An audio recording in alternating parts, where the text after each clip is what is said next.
I've been asked if I have work that are my favorites, and they're all my favorites. And people ask me, well, how can you part with them to sell them or to have them in a gallery? And I had so much joy in creating the piece. Now I pass it on and someone can have joy in living with the piece. That is, for me, great satisfaction. And so now the current painting is my most favorite. The one I'm working on is always my most favorite. And it has all that anticipation when you start with something new, that anticipation of how's it going to turn out? Is it going to be the best ever that I've ever done? And that joy never goes away. It's there with every piece.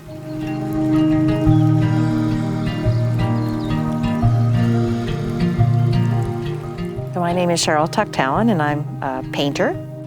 And I paint mostly landscapes, although I do some figurative work and some from nature, birds, some animals, and a little bit of abstract. So I like to change it up quite a bit.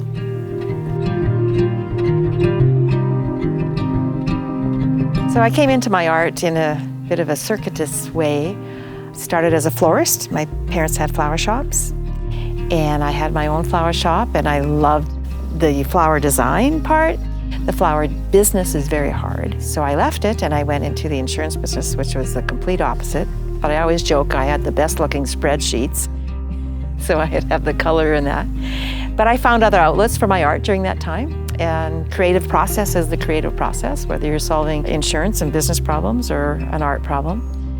But my art did keep calling to me, and I started painting. It was a wish of my mother's, and I did go back into my art. And then I got to a point that I was doing my art and doing my business, and I just couldn't balance the two, and finally said to my husband, I gotta do this full time. And if not now, when?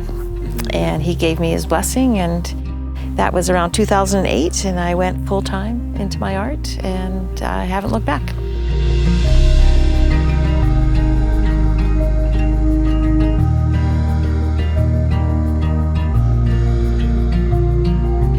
I would have to say nature is certainly a huge driver for me. It goes beyond the beauty. It goes into probably a spiritual feeling. And I mentioned that I need to be grounded. When I'm in nature, I'm grounded.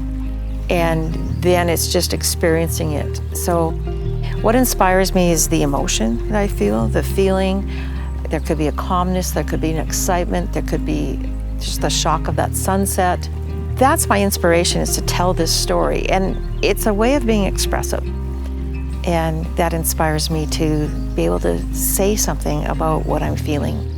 And nature is my largest inspiration. Even in my non-representational work, it's still very nature-based.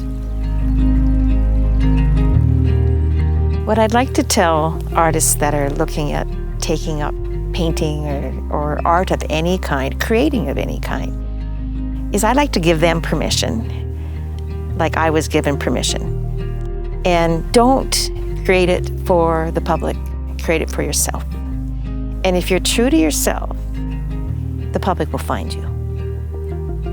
If you paint for them, you're only guessing what they'll like, and you'll probably paint or create something that's already been done. But if the only way that you're going to create something that's truly original is to be true to yourself, because you're an original.